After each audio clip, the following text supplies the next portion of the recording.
नमस्कार व्यूअर्स, मैं हूं अमीश देवगन। आप देख रहे हैं सीएनबीसी आवाज पे टक्कर का बुधवार एडिशन। और आज सीएनबीसी आवाज के टक्कर के वेडनेसडे एडिशन में हम बात करेंगे दिल्ली ब्लास्ट की। और दिल्ली ब्लास्ट के जुड़ते हुए तार डॉक्टरों के साथ क्यों जुड़ रहे हैं उसकी।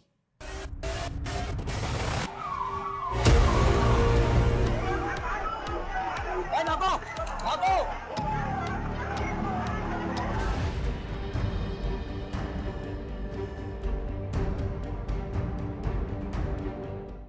आतंक को कवर फायर देने वाले अक्सर भटका हुआ नौजवान या कम पढ़ा लिखा वाली थ्योरी देते थे, लेकिन आतंक के डॉक्टरों ने खुद ही कवर फायर देने वालों के मुंह पर तमाचा मार दिया। क्योंकि दिल्ली ब्लास्ट में शामिल आतंकी कोई एरे गहरे नहीं बल्कि MBBS डॉक्टर हैं। लेकिन हर बार की तरह दिल्ली ब्लास्ट पर भी हल्की सियासत शुरू हो गई। 10 अक्टूबर यानी सोमवार को फरीदाबाद में करीब 3000 किलो विस्फोटक मिला। इसके ठीक बाद अखिलेश यादव ने एक अजीबोगरीब बयान दे दिया। प्राइमरी आप ये माने कि इंटेलिजेंस फेलियर है कि ये चीजें पहुंची कैसे, यहां आई कैसे, जब हमारे पास सीसीटीवी है, सैटेलाइट चीजें हैं, हम सैटेलाइट से ट्रेस कर सकते हैं चीजें, सब चीज सर्विलेंस में है, इतनी फोर्स है, कहीं ऐसा तो नहीं बोर्ड पड़ने जा रहा है कहीं पर। और इस बयान के कुछ देर बाद ही लाल किले के पास ब्लास्ट हो गया। 12 लोगों की मौत हुई, करीब 20 घायल हैं। लेकिन इसके बावजूद विवादित बयानों की बाढ़ आ गई। चुनाव आता है तो ये चीजें क्यों होती हैं, इसकी भी इंक्वायरी होना चाहिए। किसी निर्दोष के साथ ऐसा न करो। अगर अपनी नाकामी को छुपाने के लिए किसी को पकड़ के जेल में डाल देना, मैं समझता हूँ ये बहुत बड़ा जो है बहुत बड़ी नाइंसाफी है। जब भी कभी कहीं इलेक्शन का मौका होता है तो इस तरह के वाक़यात, बम ब्लास्ट कहीं ना कहीं हो जाते हैं। किसी भी बदबख्ताना अमल को अंजाम कोई शख्स दे तो उसको किसी कम्युनिटी से जोड़ना ठीक नहीं है। किसी भी दहशतगर्द का कोई मजहब नहीं होता। ऐसे में जिम्मेदारी और जवाबदेही तय होनी चाहिए। इतने संकट काल में मोदी जी भूटान चले गए। देश में लोगों को लगने लगा कि देश मजबूत हाथों में नहीं है। कांग्रेस प्रवक्ता अनुमा आचार्य ने सोशल मीडिया पर लिखा कि दिल्ली के प्रदूषण से ध्यान हटाना है या दूसरे और अंतिम चरण में बूथ कैप्चरिंग के गहन प्लान को अंजाम देना है। दूसरी तरफ प्रधानमंत्री मोदी भूटान से लौटते ही एयरपोर्ट से सीधे घायलों का हालचाल जानने के लिए दिल्ली के LNJP अस्पताल पहुंचे। इसके पीछे के षड्यंत्रकारियों को बख्शा नहीं जाएगा। All those responsible will be brought to justice. इस बीच कैबिनेट कमेटी ऑन सिक्योरिटी से लेकर तमाम अलग अलग बैठकों का दौर जारी है। लेकिन आज सबसे बड़ा सवाल है कि देश के सुरक्षा जैसे अहम मुद्दे पर कवर फायर का खेल कब तक चलता रहेगा। आज इसी पर होगी देश की सबसे बड़ी बहस। तो आइए देखते हैं सुप्रसिद्ध विश्लेषण दिल्ली ब्लास्ट की क्रोनोलॉजी का तथ्यात्मक विश्लेषण। मैं एक एक करके आपको पूरी कहानी बताऊंगा। इस कहानी को रिकॉर्ड करिए और यह कहानी बहुत बड़ी है। 20 से 27 अक्टूबर जम्मू कश्मीर के नेगाम में आपत्तिजनक पोस्टरों पर देश विरोधी बातें आती हैं। पोस्टरों के पीछे मौलवी इरफान अहमद का रोल आता है। नोट करिए, J&K पुलिस ने मौलवी को शोपियां से गिरफ्तार किया। पहले यह श्रीनगर गवर्नमेंट मेडिकल कॉलेज में पैरामेडिकल वर्कर था। इसके बाद यह नौगाम में एक मस्जिद में इमाम बना। मेडिकल प्रोफेशनल्स को कट्टर विचारधारा से जोड़ने में इसकी एक बड़ी भूमिका है। अब मैं आता हूं 5 नवंबर को, जो कि बहुत महत्वपूर्ण तारीख है उत्तर प्रदेश में। उत्तर प्रदेश ATS और जम्मू कश्मीर पुलिस ने सहारनपुर से डॉक्टर आदिल को अरेस्ट किया। 7 नवंबर जम्मू कश्मीर अनंतनाग अस्पताल से के लॉकर से AK-56 बरामद होती है। 8 नवंबर हरियाणा फरीदाबाद की अल फलाह मेडिकल कॉलेज से डॉक्टर मुजम्मिल को अरेस्ट किया जाता है और इस डॉक्टर मुजम्मिल के तार लखनऊ वाले से जुड़े होते हैं। 9 नवंबर हरियाणा फरीदाबाद के धौज गांव में विस्फोटक बरामद होता है। अल फलाह मस्जिद के इमाम का नाम सामने आता है और इमाम मोहम्मद इश्तियाक के घर से कितना विस्फोटक मिलता है, 2563 किलो। और उसके बाद ठिकानों में 358 kg और विस्फोटक बरामद होता है, जो दूसरी छापेमारी होती है। फिर आता है 9 और 10 नवंबर, यह दरमियानी रात पुलवामा का डॉक्टर उमर फलाह मेडिकल कॉलेज। यहां पर क्या होता है, तैनात था और मॉड्यूल का हिस्सा था। अब लगातार छापेमारी के बीच में डॉक्टर उमर फरार होता है। डॉक्टर उमर कहां मिलता है, यह आप नोट करिए। 10 नवंबर दिल्ली के अंदर डॉक्टर उमर विस्फोटक से भरी कार के साथ घूमता रहता है और शाम 6:52 पर डॉक्टर उमर की कार में धमाका हो गया है। और अब बड़ा सवाल यह है कि प्लानिंग के साथ धमाका किया गया या घबराहट में ब्लास्ट हो गया। और यह व्हाइट कॉलर टेररिज्म है, यानी डॉक्टर के भेष में ये भेड़िया आतंकी थे। लेकिन एक बड़ी खबर है, एक बड़ी खबर है, बहुत बड़ी खबर है इस वक्त की, ये सबसे बड़ी हम खबर कह सकते हैं। दिल्ली ब्लास्ट को लेकर 6 दिसंबर को बड़े हमले की साजिश थी दिल्ली के अंदर। इतना विस्फोटक इसलिए इकट्ठा किया गया था। यह बहुत बड़ी खबर है। 6 दिसंबर 1992 को गिराया गया था बाबरी का ढांचा। यह वही तारीख है, अयोध्या में गिराया गया था यह विवादित ढांचा। उसी तारीख को हमला करना था, बड़ा हमले की प्लानिंग थी, इसलिए इतना बड़ा विस्फोटक इकट्ठा किया था। और यह विस्फोटक इकट्ठा करने का एक ही मकसद था, दिल्ली को दहलाना, भारत को दहलाना। और वो नाकाम करा सुरक्षा एजेंसियों ने। 6 दिसंबर को पूरी प्लानिंग थी। यह बहुत बड़ी खबर है, बहुत बड़ी डेवलपमेंट है इस समय की। 6 दिसंबर को पूरी प्लानिंग थी ब्लास्ट करने की, और बहुत बड़ा ब्लास्ट करने की प्लानिंग थी दिल्ली के अंदर, और सीरियल ब्लास्ट करने की प्लानिंग हो सकती थी दिल्ली के अंदर। यह बड़ी खबर है। उमर नबी ने 6 दिसंबर की तारीख बताई थी। उमर नबी ने 6 दिसंबर की तारीख बताई थी। मैं सीधा रुख करता हूं, मेरे साथ कौन कौन मेहमान है, आइए परिचय करा देते हैं आज की इस चर्चा के अंदर। मेरे साथ शहजाद पूनावाला भारतीय जनता पार्टी के प्रवक्ता हैं। मेरे साथ कांग्रेस की तरफ से करुणा सागर है, फॉरवर्ड डीजीपी हैं, प्रवक्ता है कांग्रेस पार्टी के। मेरे साथ फराज किदवई साहब हैं, प्रवक्ता है समाजवादी पार्टी के। मेरे साथ सैयद अब्बास हैं, राजनीतिक विश्लेषक। साजिद रशीदी हैं मेरे साथ इस चर्चा के अंदर। रिजवान अहमद हैं, पेशे से वकील हैं, उनका भी अभिनंदन है, और पॉलिटिकल एनालिस्ट हैं। आप तमाम लोगों का स्वागत है इस चर्चा के अंदर। लेकिन फराज किदवई, सवाल आपसे शुरू करते हैं। नदवी साहब और अखिलेश यादव की स्टेटमेंट को लेकर बहुत बवाल मच रहा है, क्या आप उसको क्लैरिफाई करना चाहेंगे? आपके पास मौका है। अमीर जी, देखिए, हमारे राष्ट्रीय अध्यक्ष आदरणीय अखिलेश एको बहुत ज्यादा है। जी जी, नॉट एबल टू हियर। हमारे राष्ट्रीय अध्यक्ष आदरणीय अखिलेश यादव जी का, सॉरी, आप मेरे सेकंड राउंड में आइएगा। I am not able to speak because of this. बोलिए बोलिए बोलिए, आपकी आवाज आ रही है। फराज किदवई, आपकी आवाज मुझे मिल रही है, बोलिए। मैं ये बोल रहा हूं कि हमारे राष्ट्रीय अध्यक्ष आदरणीय अखिलेश यादव जी का जो ट्वीट आया था, जो एक्स पर उन्होंने लिखा था, शायद वो आपने नहीं पढ़ा।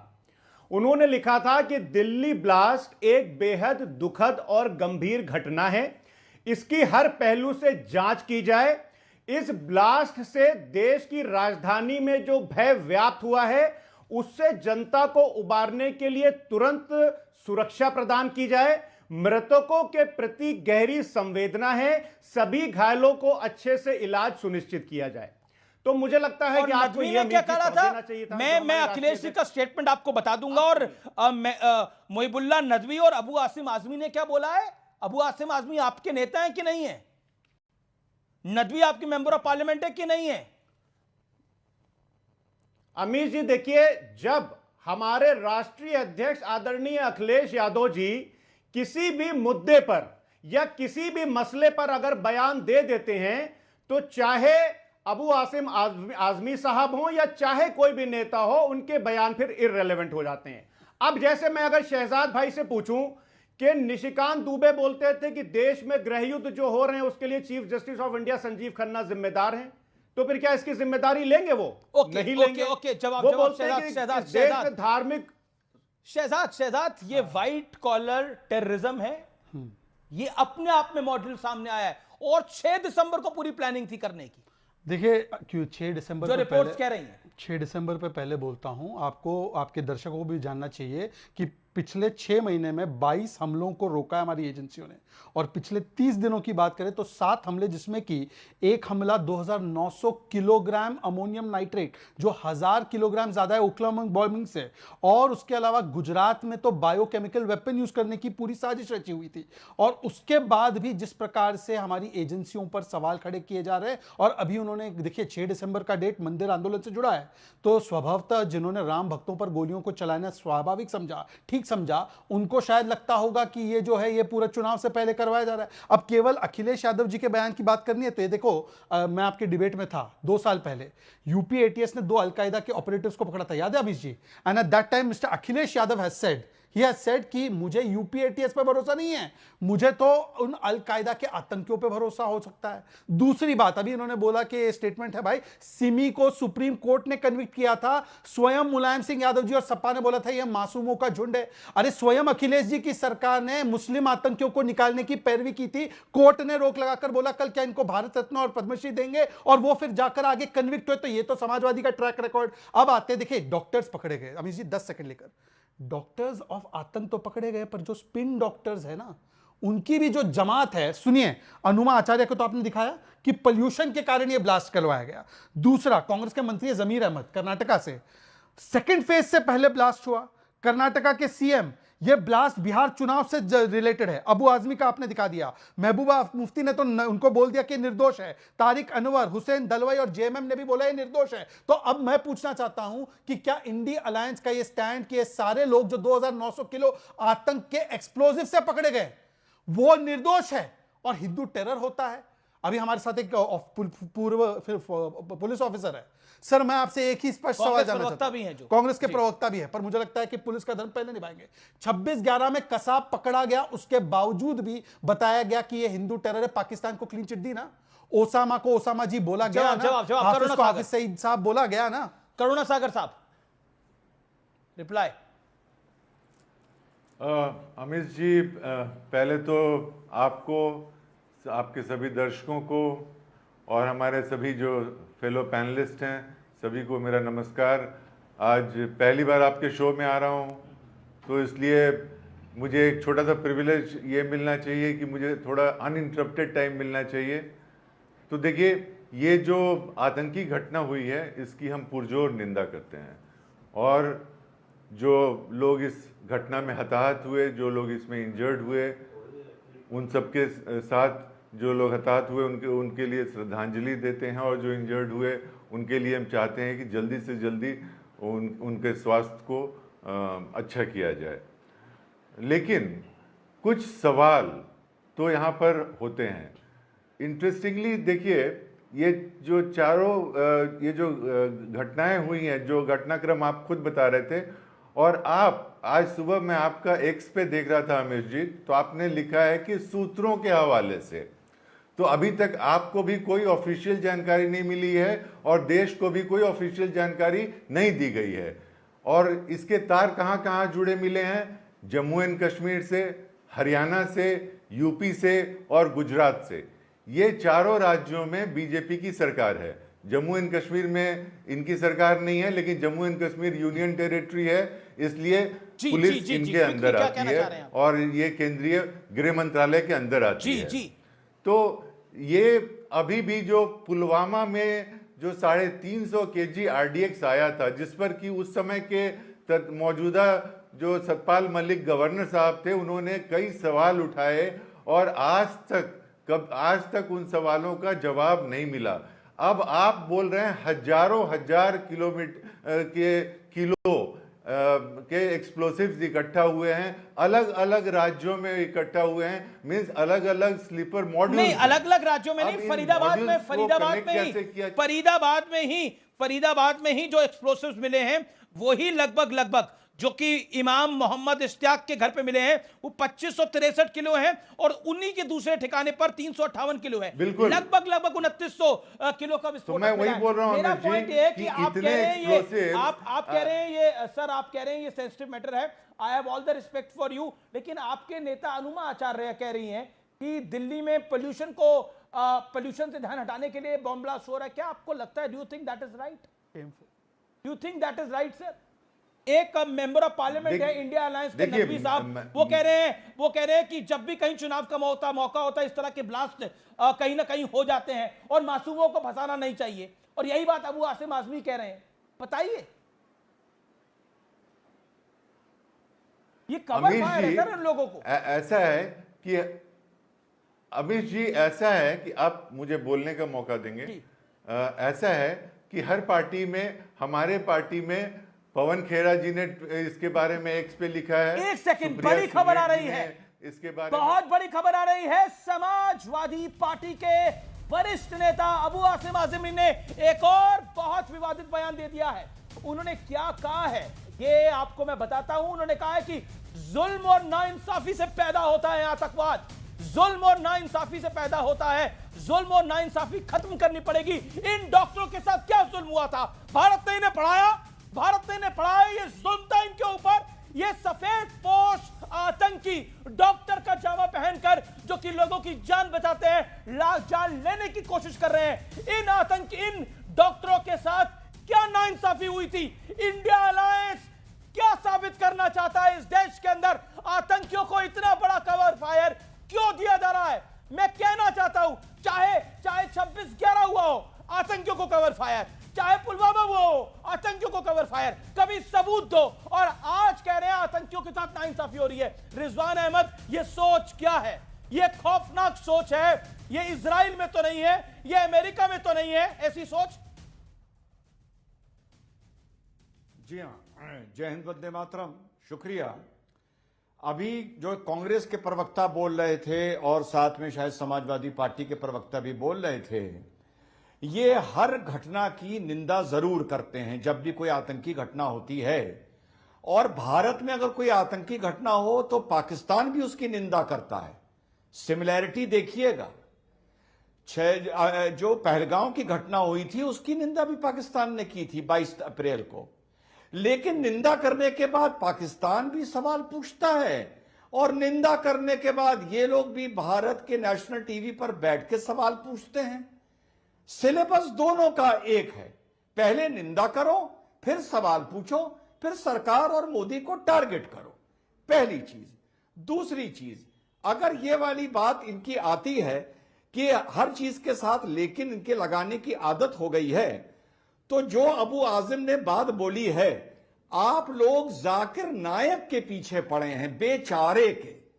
जाकिर नायक के पीछे बेचारा आपकी पुलिस पड़ी है, बेचारे के। हाँ, सुनिए ना, बात ना काटिए। अरे बात ना काटा करिए मेरी, मैं बोल रहा हूं ना, आपने मुझे टाइम दिया है, लेट मी स्पीक। जी बोलिए। अरे अमीश देवगन भैया, आपके चैनल पर जाकिर नायक बैठे हैं। अरे अबू आजिम दूसरा जाकिर नायक ही तो है। चार मीनार हैदराबाद का सांसद जाकिर नायक ही तो है। जाकिर नायक भी कौम को भड़का रहा है, ये भी कौम को भड़का रहे हैं, तो उसको कहे बना रखा, उसको भी भारत ले आओ, या इन लोगों के मुंह पे ताले लगाओ, या इन लोगों को जेल भेजो, या इनके खिलाफ भी वही कार्रवाई करो जो जाकिर नायक के खिलाफ की थी। जाकिर नायक और इनमें क्या फर्क है? मुझे बताओ क्या फर्क है, तो मैं मानूं कि मैंने गलत बोला।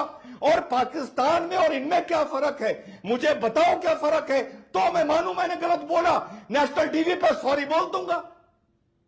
देखिए, बहुत सीरियस डिबेट है और आपने एक पॉइंट को रखा है। मैं फराज किदवई के पास आता हूं। फराज किदवई, फराज किदवई, आपने एक पॉइंट को रखा है। फराज किदवई, जो अबू आसिम आजमी कह रहे हैं, मतलब आतंकियों को इससे बड़ा कवर फायर कौन देगा? अभी अमीश जी बोला गया आपके चैनल पर, और कितनी शर्म की बात है, और मुझे उम्मीद थी कि आप इंटरप्ट करेंगे वहां पर। यहां पर यह बोला गया कि मजम्मत तो पाकिस्तान भी करता है, मजम्मत इस देश का विपक्ष भी कर रहा है, और विपक्ष को पाकिस्तान के साथ जो है वो जोड़ दिया गया। यह भी कहा गया कि आपके टीवी चैनल पर जो है वो जाकिर नायक बैठे हुए हैं, तो मैं तो सुरक्षा एजेंसियों से बोलूंगा कि न्यूज 18 को बंद करवाए फिर, अगर इस पर जाकिर नायक बैठे हुए हैं। लेकिन अगर इस चैनल पर जाकिर नायक बैठे हुए हैं तो नाथूराम गोडसे और उसका अब्बा भी बैठा हुआ है, क्योंकि इसी देश में नाथूराम गोडसे को जब महात्मा बताया जाता है और इसी देश में जब यह कहा जाता है कि हेमंत करकरे हमारे श्राप की वजह से मरा, तो नाथूराम गोडसे यहां पर बैठ करके जो हंस रहा होता है और उसकी औलादें हंस रही होती हैं, तो उस पर कोई चर्चा नहीं होती। दूसरी बात हमसे एक बात कही गई, अमीर जी, दूसरी बात कहा गया कि ये तो सवाल पूछते हैं। सर आप भैया, बोलेंगे ना अबू आसिम आजमी पे, आप कुछ बोलेंगे क्या उस पर? आप नहीं बोलेंगे। अबू आसिम आजमी ने जो स्टेटमेंट दिया उस पर आपका बयान क्या है? सर सुनिए तो आप एक्चुअली प्रॉब्लम ये अमीर जी कि आप रिदम ब्रेक कर देते हैं। रिदम ब्रेक कर देते हैं, कमाल है। मेरा कार्यक्रम है, मैं ही ना सवाल पूछूं आपसे, ऐसा थोड़ी होता है। आपके रिदम के लिए थोड़ी कार्यक्रम चला रहा हूं मैं, तो जनता जनार्दन के लिए चला रहा हूं सर कार्यक्रम। मैं आ रहा हूं, मैं बिल्कुल भागूंगा नहीं, मैं जवाब दूंगा। लेकिन अभी यहां पर आप ही की डिबेट में यह कहा गया डिस्कशन में अमीर जी के विपक्ष जो है वो सवाल पूछने लगता है। अरे भाई, हम इस देश की third largest party, Uttar Pradesh की सबसे बड़ी पार्टी है, फर्स्ट लार्जेस्ट पार्टी हो जाए सर। आपका सांसद, आपका एमएलए, आपका मुंबई का चीफ ये थोड़ी बोलेगा आतंकवादियों की पैरोकारी थोड़ी करेगा, बोलेगा मासूमों को फंसा रहे हैं। मुझे आने गरीब और गुर्बत से होते हैं, मैं आ रहा हूं, गरीब और गुर्बत से होते हैं। ये सब डॉक्टर थे, ये इनको पैसे आपके भी, ये हम सबके टैक्स के पैसे से डॉक्टर बने, और क्या कर रहे हैं ये? अरे अमीर जी, मुझे बोलने तो, मैं तो बोलने दे रहा हूं आपको, 2.5 मिनट बोलने दिया आपको। हाँ, तो मैं ये बोल रहा हूं कि सवाल तो हम पूछेंगे, क्योंकि हमारे पास भारतीय जनता पार्टी से पैसे नहीं आ रहे हैं सवाल नहीं पूछने के। अब आ रहा हूं मैं अबू आसिम साहब के पास। देखिए अबू आसिम, अब मेरे हाथ में ये कुरान है, और कुरान में सूरे मायदा है। सुनिए, पेज नंबर 218। कुरान से क्या लेना देना? आयत नंबर 32। नहीं, अबू आसिम आजमी का कुरान से क्या लेना देना? उन्होंने नहीं पढ़ी हुई कुरान क्या? कमाल की बात है। अबू आसिम आजमी का कुरान से क्या लेना देना? मैं उसी का जवाब देने की कोशिश कर रहा हूं सर। जवाब देने की आप सर, मैं उसी का जवाब देने की कोशिश कर रहा हूं। कर रहे हैं। एक सेकंड, रिजवान अहमद का आपको मैंने जवाब 3 मिनट सुना, 3.5 मिनट सुना। अब रिजवान अहमद को मैं 1 मिनट बोलने तो देंगे, तभी तो मैं बोलूंगा ना। अपने टर्न पे बोले, ऑडियो डाउन है। Okay Rizwan Ahmed, 50 second sharp reply. मैं जवाब दे रहा हूं रिजवान अहमद, 50 सेकंड। जी हाँ, नाथूराम गॉडसे ने जो महात्मा गांधी की हत्या करी, 2 कौड़ी का लांती आदमी था नाथूराम गॉडसे, उसे फांसी पर चढ़ा दिया गया। एक बार नहीं, नाथूराम गॉडसे जैसों को 100 बार फांसी पर चढ़ाओ। लो, सुन लिया। अब तुम्हारी जो आतंकियों से रिश्तेदारी निकलती है उसको मैंने फंसा दिया। अब तुम भी यही बात बोलो, ओसामा बिन लादेन लांती, सारे आतंकी लांती, लांतियों को कवर फायर देने वाले लांती, सारे देशद्रोही, सारे समाज के दुश्मन। बोलो। ओके, फराज की दवाई, देन शहजाद।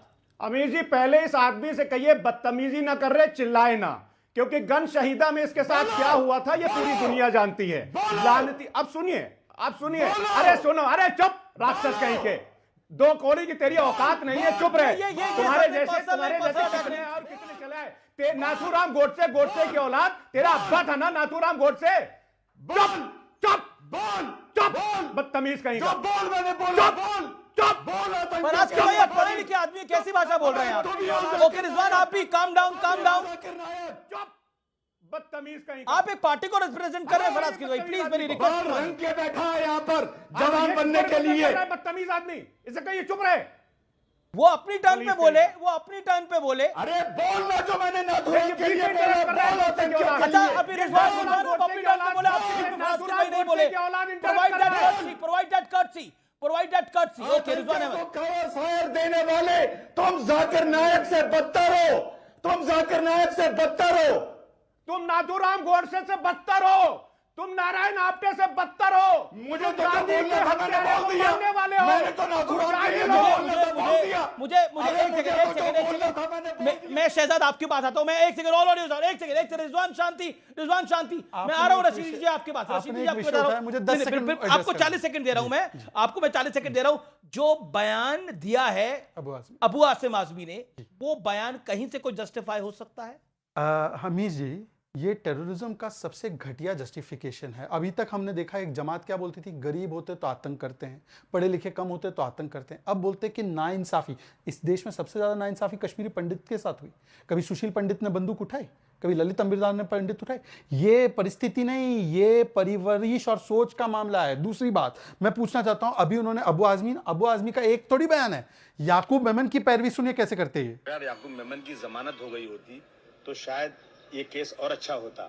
और अब इसीलिए मैं बड़े, और फराज तो मेरे अच्छे मित्र हैं, बड़े शालीनता से एक राष्ट्रीय प्रवक्ता होकर वो भी नेता है, मैं उनसे पूछना चाहता हूं, अबू आजमी ने जो कवर फायर याकूब से लेकर आज दिया है उसका खंडन वैसे ही कीजिए जैसे रिजवान ने अभी खंडन किया है नथुराम गोडसे का।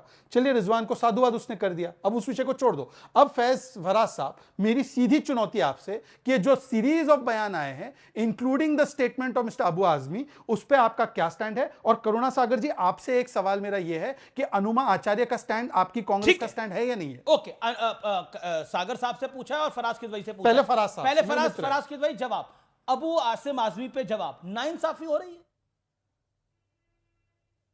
देखिए अमीर जी, मुझे अनइंटरप्टेड बोलने दिए। बिल्कुल दिया मैंने 50 हमारे राष्ट्रीय अध्यक्ष आदरणीय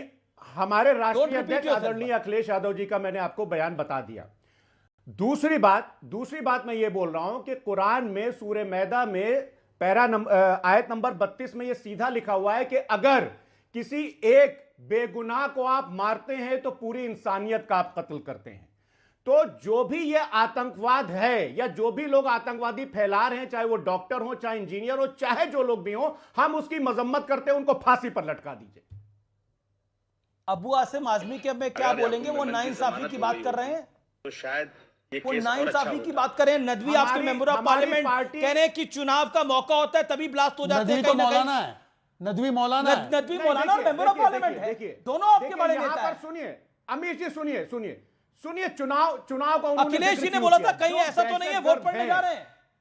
अखिलेश जी तो सबसे बड़े नेता है। मैं बता रहा हूं, उस पे आ रहा हूं, मैं बता रहा हूं सर। देखिए आदरणीय अखिलेश यादव जी ने ये क्यों कहा, क्योंकि आतंकिस्तान जो है, जो पाकिस्तान है, वो हमारे देश में जो दहशतगर्दी फैलाता है तो वो इलेक्शन के टाइम पर इसलिए फैलाता होगा ताकि हमारा लोकतांत्रिक ढांचा कमजोर हो। तो ये सीधा इल्जाम लगा रहे हैं दहशतगर्दों के ऊपर और पाकिस्तान का नाम नहीं लिया कहीं उन्होंने। क्या प्रॉब्लम है? पाकिस्तान का नाम लिया तो आप दिखाइए, मैं अभी बात को प्ले करता हूं। पाकिस्तान का भाई दहशतगर्दी कौन फैला रहा है? पाकिस्तान का नाम लिया, दहशतगर्दी कौन फैला रहा है? आतंकवाद कौन फैला रहा है? अगर महिबुल्लाह नदवी, मौलाना नदवी ने नाम लिया, आपके मेंबर ऑफ पार्लियामेंट नदवी ने नाम लिया है तो आप मुझे बताइए जरूर, मैं इंतजार करूंगा। कहां नदवी ने नाम लिया पाकिस्तान का, कहां अखिलेश जी ने नाम लिया पाकिस्तान का? मैं नदवी कह रहे हैं जब भी कहीं चुनावों का मौका होता है इस तरह के बम ब्लास्ट कहीं ना कहीं हो जाते हैं। ये सर कवर फायर है, इसे कहा जाता है cover fire and stop the cover fire. आपको लगता है कवर फायर है? ये आपको लगता है कवर फायर है? नाइंसाफी हो रही है। आपको लगता है कवर फायर है? इन सफेद पोस्ट डॉक्टरों, इन सफेद पोस्ट आतंकियों के साथ क्या नाइंसाफी हो रही थी? अगर नाइंसाफी की बात है तो कश्मीरी पंडितों की यहां पे बात करी। अरे कश्मीर में जब धारा 370 लगी हुई थी तो पिछड़ों और दलितों का वहां पे क्या हाल था, उनके साथ नाइंसाफी हुई है। सबको बंदूक उठा लेनी चाहिए थी क्या? क्या बात करते हैं आप लोग? 84 में सिखों के साथ नाइंसाफी हुई, बंदूक उठा के लेनी चाहिए थी क्या सिखों लोगों को? क्या बात करते हैं आप? नाइंसाफी की आप बात करते हैं। अरे इस देश के पूर्व प्रधानमंत्री ने यह बोल दिया था, राजीव गांधी ने, कि बड़ा पेड़ गिरता है तो धरती हिलती है। उसके बाद किसी ने बंदूक नहीं उठाई। आप क्या बात करते हैं? क्या बात करते हैं आप? सैकड़ों मंदिर तोड़े गए लाइन से मुगल काल के अंदर। आतंकी बन गए लोग क्या? क्या बात करते हैं आप? और आप कह रहे हैं, आप मतलब कह रहे हैं नाइंसाफी हो रही है और आप उसका जवाब नहीं दे पा रहे हैं। मैं आपकी बहुत सम्मान करता हूं, लेकिन कैसे? मेरे लिए मेरा देश पहले, आपके लिए भी आप ये देश पहले ही है, लेकिन क्यों चंद वोटों के लिए इस तरह का कवर फायर? क्यों? और वोट भी नहीं मिलेंगे इससे। क्यों हम बार बार भूल जाते हैं कि आज का युवा, आज का नया भारत इस सब में नहीं पढ़ना चाहता है। और मैं आपके पास आता हूं, मेरे साथ सैयद अब्बास साहब हैं, साजिद रशीदी हैं। साजिद रशीदी, क्या आपको लगता है, साजिद रशीदी, आपको क्या लगता है? आपकी स्टेटमेंट को भी मैंने पढ़ा, देखा, आप क्या कहना चाहते हैं? नहीं, देखिए, मैं ये कहना चाहता हूं अमीश भाई, ये कोई नई चीज नहीं है। जब भी कहीं कोई बड़ा धमाका होता है तो एक थ्योरी घड़ दी जाती है कि मुसलमान आतंकवादी हैं, एक लाइन खींच दी जाती है और उसी लाइन पर फिर सारे चैनल, सारी डिबेटें, सारा सोशल मीडिया फिर उसी लाइन पे चलता है। मुसलमान का तो नाम ही नहीं लिया। सवाल यह है कि गाड़ी किसके नाम है, गाड़ी किसके नाम है, उस पर कोई बात नहीं कर रहा है, उस पर सब खामोश हैं। मैं ये कहना चाहता हूं, देखिए जो लोग मरे हैं उनके साथ हमारी सहानुभूति है। जो मुसलमान है अल्लाह उनको जन्नत दे, जो हिंदू हैं उनकी आत्मा को शांति मिले, जो जख्मी हैं उनकी जल्दी अच्छी होने की हम कामना करते हैं, दुआ करते हैं।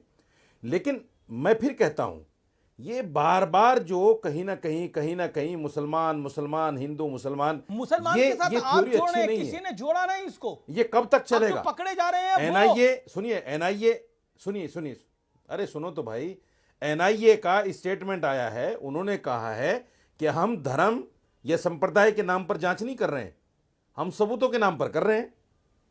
तो टीवी वाले बार बार चेहरा क्यों दिखा रहे हैं भाई? मीडिया ट्रायल क्यों हो रहा है भाई? उमर पकड़ा गया है तो मैं उमंग थोड़ी सुप्रीम बना कोर्ट दूंगा ने कहा उसको। था, सुनिए, अब पकड़ा उमर गया है, अरे सुनो मेरे अगर भाई, पकड़ा उमर गया है, पकड़ा मेरे डॉक्टर भाई, आदिल गया है, तो मैं अंकित थोड़ी अरे बना दूंगा सुनो, उसको। मैं कैसे बना दूं अरे उनको, आप सुनो, बताइए। अमीश भाई, मैं अगर पूरी कर डॉक्टर लूं? मुजम्मिल अमीश, मैं पकड़ा पूरी गया कर लूं है, बात? मैं डॉक्टर अरे मैं मुजम्मिल पूरी को कर लूं? मोहित कैसे बना दूंगा? बताइए ना कैसे बनाऊं? अरे मैं पूरी कर लूं भाई साहब, आप मैं कह रहे बात नाम पूरी क्यों कर बता लूं रहे भाई हैं? साहब। सुनिए, हम तो आतंकियों के नाम बता रहे हैं, आप सुप्रीम धर्म कोर्ट क्यों ने देख रहे कहा हैं भाई? था, सुनिए, आप सुनिए, सुनाइए। अरे सुन तो लो मेरे भाई। सुप्रीम कोर्ट ने कहा था कि मीडिया ट्रायल से बहुत सारे लोगों की जो उनके साथ जुड़े होते हैं उनकी भी जिंदगी खराब हो जाती है, और ये सत्य है। ठीक है, जो लोग 30 साल में, 35 साल में, 15 साल में, 20 साल में बाइज्जत बरी हो रहे हैं, क्या करेंगे आप उनके लिए? ओके, एक रिजवान जो कुछ कहना चाहते हैं, आतंकवाद के नाम पर पकड़े जा रहे हैं। ओके, एक मिनट रिजवान को मैं 40 सेकंड ले लूं, फिर मीडिया आपको ट्रायल नहीं होना चाहिए भाई। हम ये नहीं कहते कि हम उनके साथ में हैं। रिजवान 40 सेकंड्स। हम ये नहीं कहते कि उनके साथ में हैं। अमी जी, बड़े बड़े माफियाओं के ऊपर 50 मुकदमे, 60 मुकदमे, 100 मुकदमे, अपहरण के मुकदमे, कत्ल के मुकदमे होते हैं, उनका कभी कन्विक्शन नहीं हो पाता सबूतों के अभाव में, गवाहों के टूटने की वजह से। तो क्या रशीदी उनको माफिया मानना बंद कर देगा क्या? पहली बात। दूसरी बात, अब इन्होंने बोला कि साहब मजहब कोई नहीं होता, इनको मजहब के साथ जोड़कर क्यों देख रहे हैं? मुसलमान अक्सर अपनी बात को लेकर, अपने मजहब को लेकर सुप्रीम कोर्ट जाता है, पीआईएल करता है। अब रशीदी भाई एक सुप्रीम कोर्ट में पीआईएल करेंगे कि जो भी आतंकी पकड़ा जाए या मारा जाए उसे कब्र नसीब नहीं होनी चाहिए, उसे गंगा जी में बहा दो, उसको गुस्ल नहीं देना चाहिए क्योंकि वो मुसलमान नहीं है, उसे गंगा में बहा के मछलियों को खिला दो। मुसलमान आतंकी जैसी कोई चीज ही नहीं होती तो काहे की कब्र? तो मेरे हिसाब से हम और रशीदी अगर एक पीआईएल करें तो क्या रशीदी मेरे साथ इसमें खड़े हैं? पैसे मैं नहीं लूंगा, सिर्फ वो अप्लाई कर दे, मुकदमा मैं सुप्रीम कोर्ट में लड़ लूंगा। मतलब आप कह रहे हैं अदालतनामा साइन कर दें। ओके हमीश भाई, बस जी, रशीदी वकालतनामा साइन कर दें। हाँ, मैं इस आदमी की शक्ल देखना नहीं चाहता, ये कह रहे हैं पीआईएल में मेरे साथ आ जाएं।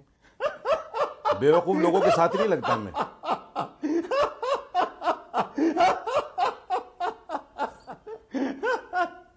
पर इसमें आप ही ने बोला कि उनको धर्म नहीं, फिर आतंकी का अगर कोई धर्म नहीं होता तो एक जो लॉजिकल बात है, अगर धर्म नहीं होता तो क्यों फिर इन सब चीजों में भी नहीं पढ़ना चाहिए? और आप कह रहे हैं मीडिया ट्रायल होता है। मैंने अब तो ये बात, अब है डॉक्टर उमर, उसको उमंग थोड़ी बना देंगे? बनाए कैसे बताओ? अल फला मस्जिद का मौलाना अगर पकड़ा गया है तो हम क्या बनाए उसको? मंदिर का पुजारी पकड़ा गया है? मैंने एक सच्ची बात कही है, मैंने एक सच्ची बात कही है। तो मेरे पास तो ये क्या तमाम एजेंसियां झूठी बात कह रही हैं? जो 15 साल 20 साल, सुनो भाई, मेरे पास 50 लोगों की लिस्ट है जो 15 साल 20 साल, एक बच्चा 35 साल के बाद बाइज्जत बरी हुआ कोर्ट से। होगी आपकी बात, मैं कहता हूं जो यूएपीए में था, आप क्या 100 लोगों की लिस्ट होगी? मैं पूछ रहा हूं, यहां पर तो फोटो आए हैं इनके, यहां पर कनेक्शन आया सामने। मैं मीडिया ट्रायल के खिलाफ हूं। ओके, जवाब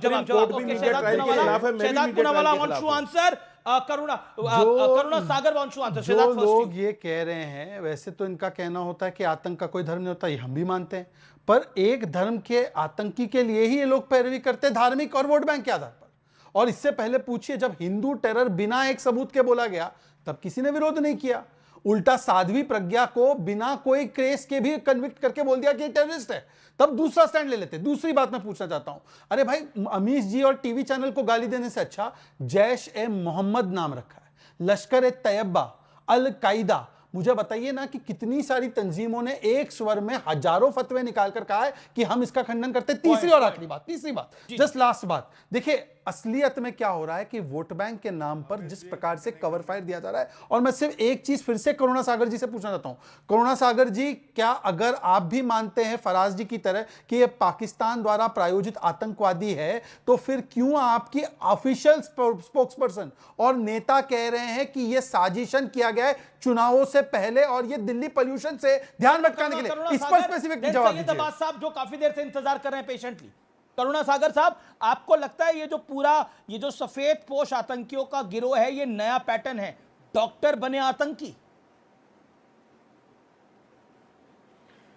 अमीर जी, मुझे लगता है कि जो डिबेट जो किया जा रहा है और जो इस समय देश को जरूरत है, दोनों में अंतर है। ये किस धर्म से आ रहे हैं, और जो आतंकी है वो आतंकी है, और अगर पाकिस्तान का इसमें हाथ है तो पाकिस्तान को इसका पुरजोर हमें जवाब देना चाहिए, और हम इसमें सरकार के साथ हैं। पहले भी हम ऑपरेशन सिंदूर के समय भी सरकार के साथ थे, आज भी सरकार के साथ हैं। आतंकी का कोई धर्म नहीं होता है, और इसलिए ज़रूरी ये है कि इस समय देश को, चूंकि एक माहौल हो गया है, रोज कहीं ना कहीं से कोई आतंकी पकड़े जा रहे हैं, कहीं ना कहीं से कुछ रिकवरीज हो रही हैं, तो एक देश में एक माहौल, भय का माहौल बन रहा है। इसलिए ज़रूरी ये है कि सरकार एक ऑफिशियल इसमें स्टेटमेंट जारी करे कि कौन लोग इन्वॉल्व हैं, किसके तार हैं, जैश-ए-मोहम्मद से इन्वॉल्व उनके तार जुड़े हुए हैं, पाकिस्तान के इनके हैंडलर्स कौन हैं, क्योंकि अगर हमारी जो खुफिया एजेंसीज हैं उनका यही काम होता है कि वो इस तरह के मॉड्यूल्स को फॉलो करती हैं, और उसके बाद जब समय आता है तो उनको पकड़ा जाता है। जी जी, तो जवाब आश्वस्त होना, करुणा सागर जी ने बोला कि आज आतंकी पकड़े जा रहे हैं, तब सर मैंने आपके बीच में बोला है सर, ऐसा डिबेट नहीं होता। शहजाद एक मिनट, नहीं सर, आपने लंबा बोला है, ऐसे ही होता है वार्तालाप सर। इस समय बोलिए। सर ने बोला कि आज आतंकी पकड़े जा रहे, तब भय का माहौल है, और जब मुंबई में 2-2 बार आतंकी हमले, पुणे में, चेन्नई में, जयपुर में, बेंगलुरु में, हैदराबाद में लगातार बम विस्फोट होते थे। Sir please don't interrupt. 5 बार दिल्ली में 2005 में दिवाली में सीरियल बॉम्ब ब्लास्ट, 2008 में ब्लास्ट, 2010 में मेहरौली में ब्लास्ट, 2011 में हाईकोर्ट के पास ब्लास्ट, 2012 में इजराइल की एम्बेसी के बाहर ब्लास्ट। तब ब्लास्ट में ब्लास्ट होते थे, तब भय का माहौल नहीं था। और 10 सेकंड और लेना चाहता हूं अमीश जी, ये 26/11 पर क्लीन चिट देते हुए किसने कहा हिंदू टेरर, और अभी पहलगाम पर रॉबर्ट वाड्रा ने बोला हिंदुत्व ने करवाया। मैं एक सेकंड सैयद अब्बास के पास जा रहा हूं। सैयद अब्बास, वो सुनहरी मस्जिद की पार्किंग में गया डॉक्टर उमर नबी, और वो रुका भी रात को मस्जिद के अंदर। अब बताइए, अब मैं कैसे उसको मंदिर बना दूं? सबसे पहले अमीश जी, मेरा ये मानना है, देश का युवा होने के नाते, ना हिंदू बुरा है ना मुसलमान बुरा है, जो करता बुराई वो इंसान बुरा है। अमीश जी, मुझे बहुत दर्द होता है जब मैं सुनता हूं कि हमारे भाजपाई दोस्त इसको एक कंप्लीटली एक धार्मिक एंगल दे रहे हैं। अरे क्या मिलता है आपको? अगर मेरे भाई शहजाद पूनावाला कभी कुरान पढ़ लेते तो उनको मालूम होता हमारे नबी ने क्या कहा है। हमारा हुब्बुल वतन हमारा ईमान है, love for your country is love for your religion. लेकिन ये लोग को बार बार अपना मीडिया ट्रायल करना है, अपनी जबान चलानी है और बताना है if you are a Muslim in this country आपको सर्टिफिकेट देना होगा। कोई दहशतगर्द कोई ब्लास्ट करे, अभी ये शहजाद पूनावाला भाई बता रहे थे ये ब्लास्ट वो ब्लास्ट ये ब्लास्ट, अरे मेरे हिंदुस्तानी भाई मरे हैं, मुझे दर्द है। मैं ये खून का कोई लहू का कोई धर्म नहीं होता भाई, सभी एक है, हिंदू एक है, मुसलमान एक है, सिख एक है। आपको दिखना है, अरे रंग हिंदू का रंग मुसलमान का रंग अलग है क्या? मेरी आंख आपकी आंख से अलग है क्या? बार बार आपको एंगल, अरे बस करो यार, किसी का भाई मरा है, किसी की बहन मरी है, किसी की माँ उजड़ी है, किसी का सुहाग उजड़ा है। मैंने पूरी बात सुनी। बस करो अपना हिंदू मुस्लिम का ओके, रिजवान भी तमाशा। रिप्लाई करने जा रहे हैं, शहजाद भी रिप्लाई करने जा रहे हैं। शहजाद फर्स्ट यू, 30 मात्र सेकंड। 10 सेकंड यहाँ पर आकर चिपड़ी चुपड़ी बातें करना। ईश्वर का डर करो। ओके ओके, और सैयद अब्बास हमारी डिबेट के अंदर एक व्यक्ति बोले तो शांत हो जाइए। अब आपने 10 सेकंड अमीश जी, 10 सेकंड बोलिए, 15 सेकंड बोल लीजिए। शुक्रिया, 10 सेकंड बोलिए। देखिए, मैं बस इतना कहना चाहूंगा कि हम 150 करोड़ हिंदू मुसलमान हम बाद में हैं, हम हिंदुस्तानी पहले हैं, भारतीय पहले हैं, और जो है उमर हो या उसका बाप हो या कोई भी हो, उनको सबके सामने उनको सूली पे चढ़ानी चाहिए। राक्षस है। और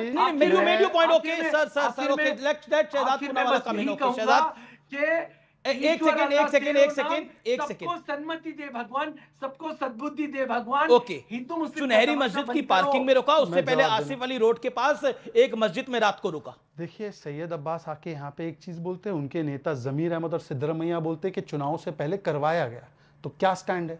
दूसरी बात सुन लीजिए, राहुल गांधी और कांग्रेस पार्टी का ऑफिशियल स्टैंड था Sadhvi Pragya is a Hindu terrorist.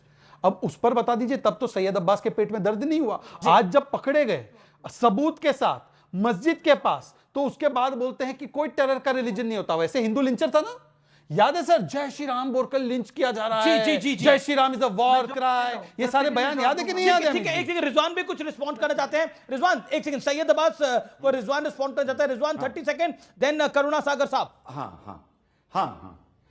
हाँ, सैयद अब्बास भाई ने बहुत अच्छा एक मोनोलॉग बोला, इस्लाम का वास्ता दिया, कुरान का भी वास्ता दिया, बड़ा अच्छा लगा मुझे सुन के। अब्बास भाई, यार मैंने तो सुना था मूर्ति पूजने वाले और हजूर पर ईमान ना लाने वाले जहन्नम जाएंगे, तो जहन्नम जाने वालों से हम मुसलमानों, वो हमारे भाई कैसे हो सकते हैं यार? जरा देश को समझाओगे? या तो ये बोल दो कि वो गलत लिखा है, ऐसा कुछ नहीं है, कोई मूर्ति पहुंच के भी अल्लाह ऑलमाइटी तक पहुंच सकता है। तो यार ये बोल दो कि जो ये लिखा है कि मूर्ति पूजने वाले जहन्नम जाएंगे, ये गलत लिखा है, आज ऐलान कर दो, ये शिर्क है, मैं इस पे यकीन। बोलो। मैं जवाब देता हूं। डॉक्टर रिजवान अहमद मेरे जो बड़े भाई हैं, प्रिय मित्र हैं, बहुत सारी डिबेट्स कर चुका हूं, सही लाजिम जवाब सवाल पूछा है, और जवाब सुनिए। अरे भाई साहब, कुरान को पहले नुक्ते से लेके आखिरी नुक्ते तक पढ़ो। अल्लाह सुब्हानहू तआला रब्बुल आलमीन है, रब्बुल मुस्लिमीन नहीं। अल्लाह सबका है। ये लिखा है या नहीं लिखा है? ना, ये लिखा है या नहीं लिखा है? और ये लिखा है, इस विषय में आता हूं मैं। जी। जाओ, लिखा है या नहीं बातें ऐसे मत फैलाओ। मैं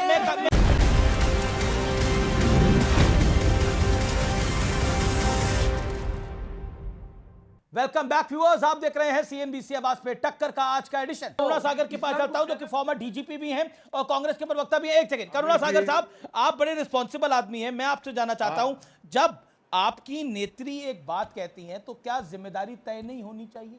मेरा प्रश्न ये है, क्या आपको लगता नहीं है कि इस पूरे मामले के अंदर राजनीति से राजनीति ज्यादा हो रही है और इसका खंडन कम हो रहा है? आमिर जी, खड़गे साहब ने स्टेटमेंट दिया है, राहुल गांधी जी ने स्टेटमेंट दिया है, प्रियंका गांधी जी ने स्टेटमेंट दिया है, पवन खेड़ा जी ने स्टेटमेंट दिया है, सुप्रिया सेनेटरी ने स्टेटमेंट दिए हैं। तो जो जितने लोग जिम्मेवार हैं हमारी पार्टी के, उनके स्टेटमेंट्स को आप देख लीजिए, उसके स्टेटमेंट्स की बात नहीं हो रही है। और आज बीजेपी के प्रवक्ता हिंदू टेरर की बात कर रहे हैं। प्रधानमंत्री भूटान चले गए, प्रधानमंत्री तो भूटान से सीधा एलएनजेपी हॉस्पिटल गए, हमने देखा। एक मिनट, ये बुधवार को एक मिनट हमको कंप्लीट तो करने दीजिए। जी। ये हिंदू टेरर की बात कर रहे हैं। हिंदू टेरर की बात की थी आरके सिंह, जो होम सेक्रेटरी थे। मैं गृह मंत्रालय में काम किया हूं और मुझे पता है। और वही आरके सिंह इनकी गोद में बैठ के 7 साल तक पावर के मिनिस्टर रहे हैं। और आज जब आरके सिंह ये कह रहे हैं कि बिहार में 62,000 करोड़ का घोटाला पावर सेक्टर में हुआ है, तब उसको कोई जवाब नहीं दे रहा है। तो ये हिंदू आरके सिंह थ्योरी है, आरके सिंह को आप लोगों ने बनाया। मैं सब जवाब आरके सिंह आज आप ही लोगों को गाली निकाल रहे हैं। मैंने जैसे करुणा सागर जी की बात सुनी, करुणा से वो मेरी बात भी सुने। उन्होंने बोला कि जिम्मेदार नेता इस प्रकार के बयान नहीं देते। तो हनुमा आचार्य और सिद्धरमैया ने बोला है, भाई सिद्धरमैया तो आपके 3 में से एक मुख्यमंत्री है, उस पर क्या स्टैंड है? सिद्धरमैया बोल रहे हैं कि चुनाव से पहले ही ब्लास्ट हो जाता है, और वो ये नहीं कह रहे पाकिस्तान को इंगित करते हुए, वो कह रहे कि यहां की सरकार और एजेंसी करा रही है। और ऐसी लंबी फहरिस्त है भाई, 26/11 में पाकिस्तान का दोष हटाकर भारत पर डालना, रॉबर्ट वाड्रा का हिंदुत्व को ब्लेम करना पहलगाम के लिए, उस पर कोई जवाब नहीं दिया आपने। ठीक है, छोड़ दीजिए। अब आते हैं आरके सिंह पर। अगर आप सर अभी आरके सिंह पर क्या जवाब है शहजाद? आरके सिंह बारे में बात करने, सर मैं आपसे सिर्फ इतना पूछना चाहता हूं कि उस समय के तत्कालीन गृह मंत्री आपके चिदम्बरम जी थे।